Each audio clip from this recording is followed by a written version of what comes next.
یہ بے روح امت، روح جب نکل جاتی ہے، آنکھ بھی موجود ہے، زبان بھی موجود ہے، کان بھی موجود ہے، پاؤں بھی موجود، پورا جسم موجود ہے، باپ روتا ہے، روتے روتے بیٹے کو دفنا دیتا ہے، دفناتا ہے، بیٹا روتا ہے، روتے روتے باپ کو دفنا دیتا ہے، کیوں؟ اس لیے کہ وہ سمجھتا ہے کہ یہ تعفن پیدا کرے گا،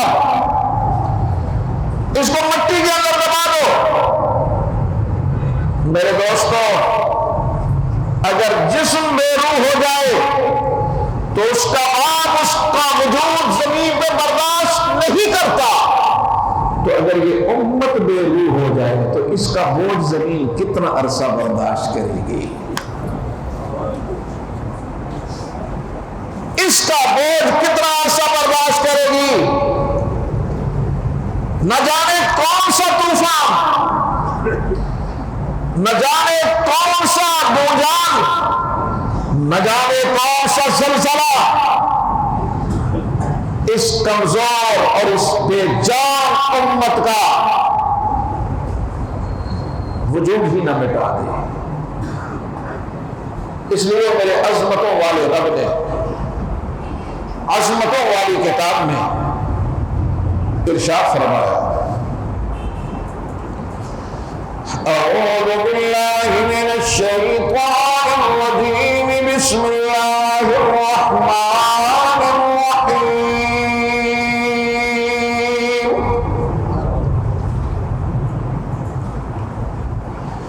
یا ایھا الذین آمنوا من یرتد منکم عن دینہ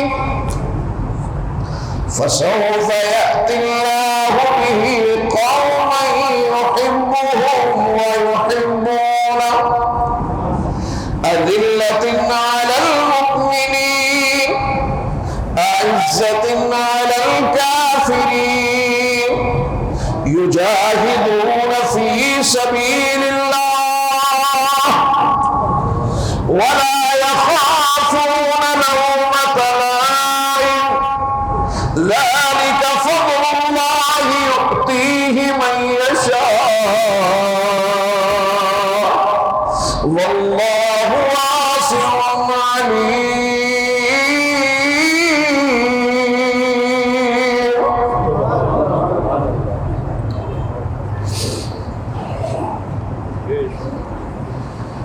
اے ایمان والو، اگر تم میں سے کوئی آدمی میرے دین سے انحراف کر دیتا ہے، منہ موڑ لیتا ہے، سننا ذرا، قرآن کس جماعت پہ اترا؟ مخاطب کون ہے اس کا؟ اصحاب مصطفیٰ، اصحاب مصطفیٰ مخاطب ہے۔ جب قرآن اترا تو یا ایھا الذین آمنوا میں اصحاب مصطفیٰ کی جماعت، یا ایھا الذین آمنوا،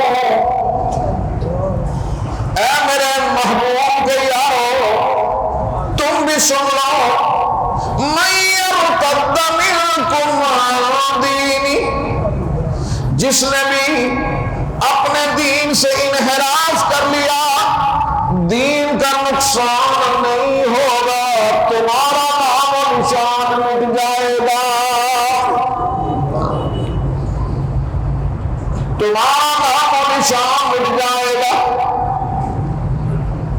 زمین پر رہنے والی امت، اس کے خسائل کیا ہے؟ جس امت کو میرا رب دنیا میں اقتدار عطا کرتا ہے، جس امت کو میرا رب دنیا میں عزت عطا کرتا ہے، رب العالمین فرماتے ہیں کہ اس کے اندر چند اوصاف ہوتے ہیں۔ پہلی بات تو یہ کہ وہ امت میرے رب کا انتخاب ہوتی ہے، یحبهم ویحبونہ، یحبہم ویحبونہ، اللہ ان سے محبت کرتے ہیں اور وہ اللہ سے محبت کرتے ہیں۔ اب یہاں پہ بات سمجھنے کی ہے، ہونا تو یہ چاہیے کہ وہ بندے اللہ سے محبت کرتے ہیں اور اس محبت کے جواب میں اللہ ان سے محبت کرتے ہیں، لیکن یہاں ایسا نہیں ہے۔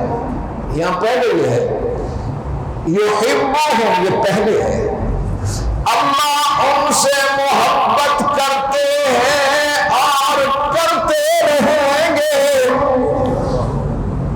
وَيُحِبُّونَهُ، اور وہ امت اللہ سے محبت کرتی ہے اور کرتی رہے گی۔ بات اب بھی سمجھ میں نہیں آئی، بات کیا ہے؟ یاد رکھنا میرے دوستوں، فقیر کی جملے ہیں، یاد رکھنا۔ یہاں تو قاری رفیق صاحب جیسے خطیب تقریریں کرتے ہیں، ہم تو فقیر لوگ ہیں، بس ایسے ہی۔ یحبہم ویحبونہ، گویا پتہ یہ چلا جو آدمی مسجد میں آ گیا، قرآن کا طالب علم بن گیا، حدیث کا طالب علم بن گیا، خانقاہ میں آ گیا، اللہ اللہ کرنے لگا، یہ اس بات کی دلیل ہے کہ رب کی نگاہ کرم اس پہ پڑ چکی ہے۔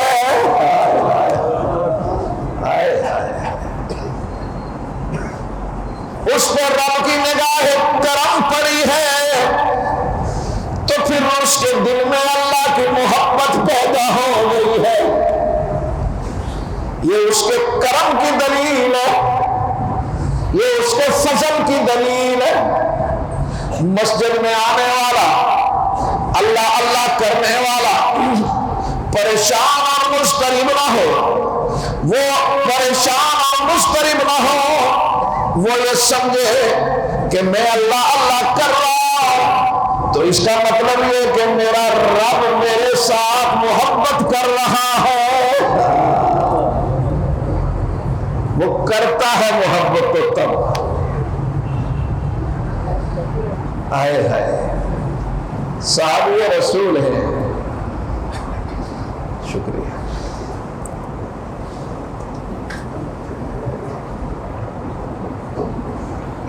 صحابی یہ رسول ہے، نماز پڑھی، جلدی سے نکل گئے، جلدی سے نکل گئے، ایک دن بھی، دوسرے دن بھی، تیسرے دن۔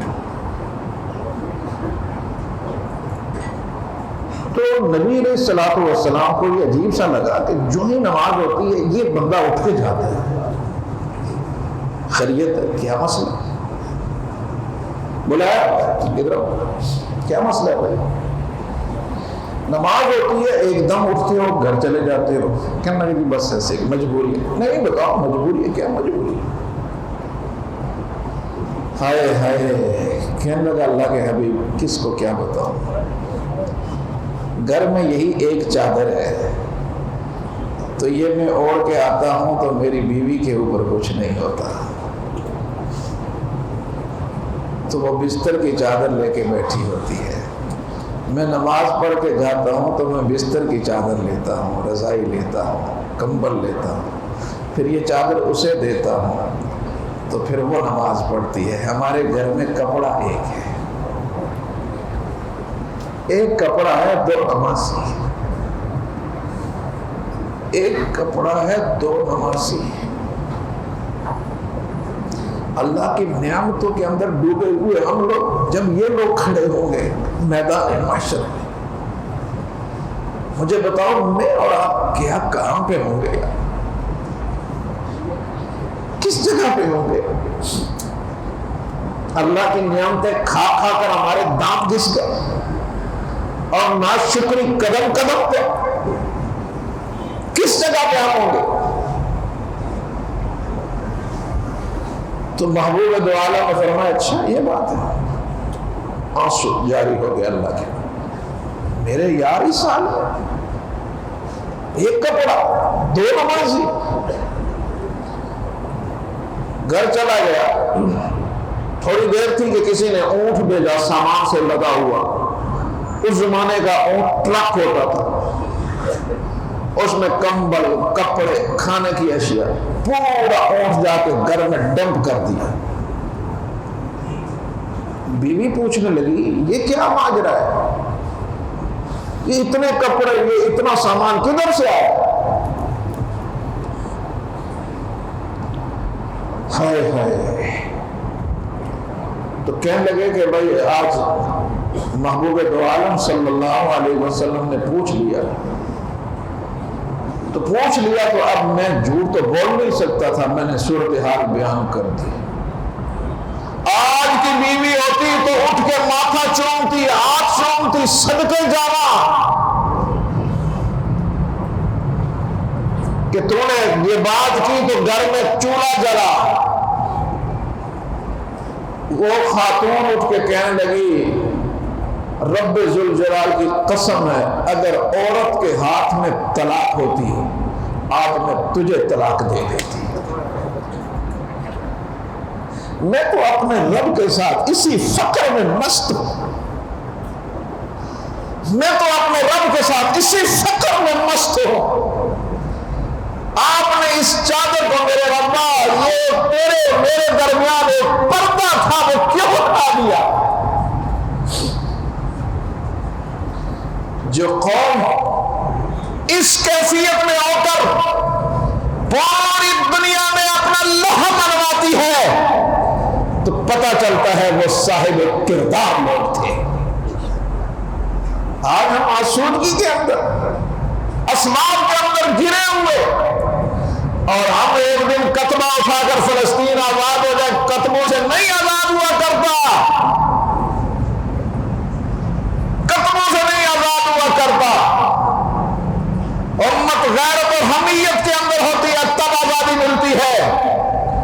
عمر بن عبدالعزیز نے اپنا ایک گورنر بھیجا، اپنا ایک ایلچی بھیجا روم کے بادشاہ کے پاس، تو روم کے بادشاہ نے اس کو ٹھہرایا مہمان خانے میں، تو اسے کہیں دور سے قرآن کریم کی تلاوت کی آواز آ رہی تھی۔ یہ عام ہوا، یہ رومی ہیں، عیسائی ہیں، یہاں قرآن پڑھنے والا کہاں سے آ گیا؟ یہ مہمان خانے سے نکلا چلتا دور ایک تاریخ کمرہ ہے، وہاں ایک بندہ بیٹھا قرآن پڑھ رہا ہے، ڈوبا ہوا قرآن پڑھ رہا ہے۔ تو عمر بن عبدالعزیز نے، وہ اس ایلچی نے اس سے پوچھا السلام علیکم ورحمۃ اللہ، اس نے وعلیکم السلام کہہ کر تعجب سے پوچھا یہاں سلام کہنے والا کون آ گیا؟ اس نے کہا میں عمر بن عبدالعزیز کا سفیر ہوں، ایلچی ہوں، نمائندہ ہوں۔ اس نے کہا میں یہاں روم کا رہنے والا ہوں، بس اللہ نے میرے دل میں ڈالا، میں اسلام قبول کیا، قرآن کا طالب علم بنا۔ بادشاہ کو پتہ چلا تو اس نے مجھے گرفتار کیا اور میری دونوں آنکھوں کی بینائی چھین لی۔ اب نابینا ہوں، قرآن میرے سینے میں ہے، بس اس کی تلاوت کرتا رہتا ہوں تو ایک دنیا ہے، ایک باغ ہے جس کے اندر میں ہمیشہ مہکتا رہتا، بس اس کی تلاوت میں ہوں۔ باقی میں سمجھتا تھا کہ میری زندگی ختم، کیونکہ یہ بڑا ظالم ہے، جابر ہے۔ جو ان کے سفارتی معاملات تھے وہ ہوئے، اور جب یہ واپس آیا تو اس نے آ کر عمر بن عبدالعزیز کو کہا کہ جی وہ جس کام کے لیے بھیجا تھا تو اس کی تو صورتحال یہ ہے، لیکن یہ جو بندہ، ایک بندہ وہاں پر روم کا رہنے والا، اور اس کی یہ کیفیت پوری بیان کی۔ عمر بن عبدالعزیز نے پھر اسے کہا کہ دوبارہ میرا خط لے کے جاؤ۔ خط لے کے جاؤ، اور اس خط میں تھا کہ مجھے پتہ چلا کہ ایک مسلمان تیری قید میں ظلم و جور کی چکی میں پس رہا ہے، میرا خط ملتے ہی اسے باعزت میرے ایلچی کے ساتھ روانہ کرو، ورنہ میں اتنا بڑا لشکر لے کر جس کا ایک سرا شام میں ہوگا اور دوسرا روم میں ہوگا، میں تیرے اوپر چڑھائی کر دوں گا اور تیری اینٹ سے اینٹ بجا کے رکھ دوں گا۔ ایک مسلمان کی خاطر امیر المؤمنین کھڑا ہو گیا، اس نے یہ نہیں کہا کہ وہ تو رومی حسنوں کے لگے، وہ تو رومی حسنوں کے لگے، ہم تو آرام سے رہ رہے ہیں۔ اگر یہ تھا تو پھر محمد بن قاسم سندھ پہنچا، وہ تو عربی تھا، یہاں کیوں آیا؟ طارق ابن سعید یہ تو اندلسی نہیں تھا، یہ اندلس کیسے پہنچا؟ جب یہ امت بحیثیت امت تھی تو دنیا میں آپ نے 1000 سال حکومت کی، اور جب آج پیٹ کے لوگ بن گئے تو آج صورتحال یہ ہے کہ صرف 8 ملکوں کی فوج، مسلمانوں کے 8 ملکوں کی فوج 44 لاکھ بنتی ہے، صرف 8 ملکوں کی، 56 نہیں، 8 ملکوں کی فوج 44 لاکھ بنتی ہے، اور اسرائیل کی فوج 1.5 لاکھ بنتی ہے۔ یہ اگر سارے مل کے پیشاب کرنا شروع کر دیں نا تو تب بھی وہ بہ کے چلا جائے، لیکن اس کے پیچھے ایک دل ہوتا ہے، دل وہ کہاں سے آئے؟ مادیت کا مارا ہوا دل کہاں سے آئے گا؟ اس لیے عظمتوں والے رب نے فرمایا یا ایھا الذین آمنوا من یرتد منکم عن دینہ فسوف یأتی اللہ بہ قوما یحبهم ویحبونہ اذلۃ علی المؤمنین اعزۃ علی الکافرین یجاہدون فی سبیل اللہ وَلَا يَخَافُونَ لَوْمَةَ لَائِمٍ۔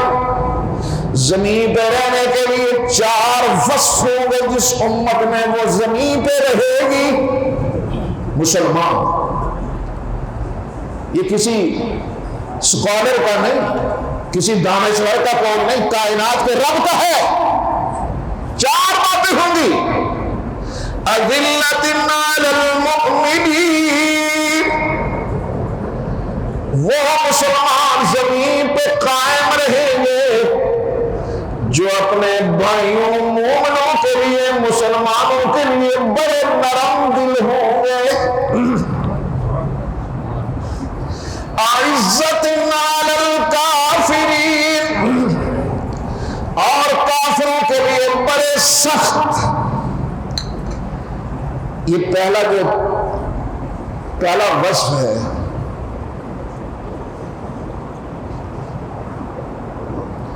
اسی کو دیکھ لیں آپ کہ ہم اس پہ پورے اترتے ہیں۔ ہماری ساری نرمی کافروں کے سامنے اور ساری سختی اپنے مسلمانوں کے اوپر، ایسا ہی ہے۔ کافروں کے سامنے بیگی بلی اور اپنوں کے سامنے شیر، بول کر رکھ دو ان کو، مٹا دو ان کو۔ زمین پہ کیسے اللہ کا راہ دے؟ یہ کوئی زندگی گزار رہے ہیں ہم، یار کی زندگی میں ہم گزر رہے ہیں، مظلومیت کی زندگی، محکومیت کی زندگی، ذلت کی زندگی۔ اصل میں ہم نے اقتدار والی زندگی دیکھی نہیں، غلامی کی زندگی ہی دیکھی ہے۔ وہ پتہ ہی نہیں ہے اقتدار کیا چیز ہوتی ہے۔ غلامی میں پیدا ہوئے، غلامی میں مر گئے، ہم اسی پہ خوش ہیں۔ کپڑا اچھا مل گیا، گاڑی اچھی مل گئی، روٹی اچھی مل گئی. یہ جتنے لوگ باہر جاتے ہیں نا، ان سے ایک اوتھ لیتے ہیں، اس کے بعد نیشنلٹی دیتے ہیں. اوتھ کیا ہوتا ہے؟ نوکری ملے، نوکری کرو، کھانا کھاؤ، گھر محل بناؤ، گاڑی جو چاہے تمہیں دستیاب ہے وہ رکھو، زندگی جس طرح چاہو، لیکن ہمارے نظام کے اندر رہ کر، ہمارے نظام کے اندر رہ کر، ہماری غلامی قبول کر کے. تو ہم کھڑے ہو کر تو اوتھ لیتے ہیں کہ ہمیں منظور ہے، ہمیں منظور ہے، ہم اپنا معاملہ چلائیں گے. کیا قرون اولیٰ میں جو غلام تھے کیا بڑے بڑے بزنس مین نہیں تھے؟ ان کے بڑے بڑے بزنس نہیں تھے؟ بہت بڑے بڑے بزنس تھے. اگر اس میں بات کریں تو بہت وقت چاہیے.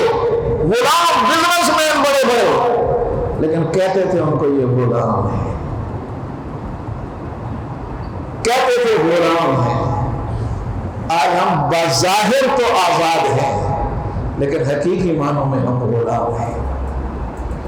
آئیے اس غلامی کو ختم کرنے کے لیے، ان اوصاف کو اپنے اندر لانے کے لیے سب سے پہلے تو ہمیں اپنی ذات میں تبدیلی لانی ہوگی، اور اپنی ذات سے ہوتے ہوئے پھر اپنے محلے اور پھر وہاں سے ہوتے ہوئے حکومت تک. جس دن اس ملک کا حکمران مصطفیٰ کا سچا عاشق رسول ہوگا، اس دن دیکھنا کہ پاکستان کا ایٹمی قوت ہونا پوری دنیا کو کس طرح خوف زدہ کر دے گا. ایٹم بم ہونے سے کوئی نہیں ڈرتا. سیدنا عمر جا رہے ہیں، تلوار ہے، ایسے کرتے ہیں، ٹہنی ادھر جا رہی ہے، ادھر جا رہی ہے، ادھر جا رہی ہے. صحابی ہے، رسول ساتھ ہے. کہنے لگے عمر بڑی زبردست تلوار رکھی ہے، مجھے دیتے نہیں ہو؟ لے لو، لے لی. کخ بھی ادھر ماری، کخ بھی نہیں، کوئی ٹہنی کٹ ہی نہیں رہے.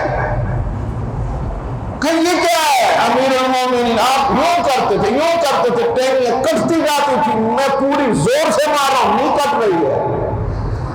کہا عمر نے تلوار کو دیا، بازو تو نہیں دیا. ہائے ہائے، عمر نے تلوار دیا، بازو نہیں دیا. ایٹم بم بنانے سے نہیں ہے پیچھے، بازو چاہیے. اس بازو کے لیے دل چاہیے، اور دل تب آتا ہے جب اس کے اندر اللہ کا قرآن ہوتا ہے، اللہ کی محبت ہوتی ہے. اللہ وحدہ لا شریک ہمیں ان اوصاف میں پہلا وصف اذلۃ علی المؤمنین اعزۃ علی الکافرین، دوسرا وصف یجاہدون فی سبیل اللہ، جو زمین پر رہیں گے وہ جہاد کو اپنے لیے عزت کا ذریعہ سمجھیں گے. اور چوتھی بات والا یخافون لومۃ لائم، انہیں پرواہ نہیں ہوگی کہ کوئی ملا کہتا ہے، کوئی کچھ کہتا ہے، کوئی دیوانہ کہتا ہے، کوئی پرواہ نہیں ہوتی انہیں. وہ اللہ کی محبت میں جٹے ہوئے ہوتے ہیں. اللہ فرماتے ذالک فضل اللہ من یشاء، یہ اللہ کا فضل ہے، اللہ جسے چاہتا ہے اسے عطا فرما دیتا ہے. اللہ وحدہ لا شریک ہمیں وہ امت بنا کر، اللہ وحدہ لا شریک ہمیں وہ جذبہ اور وہ ایمان لا کر ہمیں بھی اس امت کی رہنمائی اور اس امت کے آگے بڑھانے کی اللہ توفیق عطا فرمائے. اللہ اس مرکز کو ہمارے بھائی قاری رفیق صاحب کی زندگی میں، ان کی اولادوں میں خیر و برکت عطا فرمائے. وآخر دعوانا الحمدللہ رب العالمین.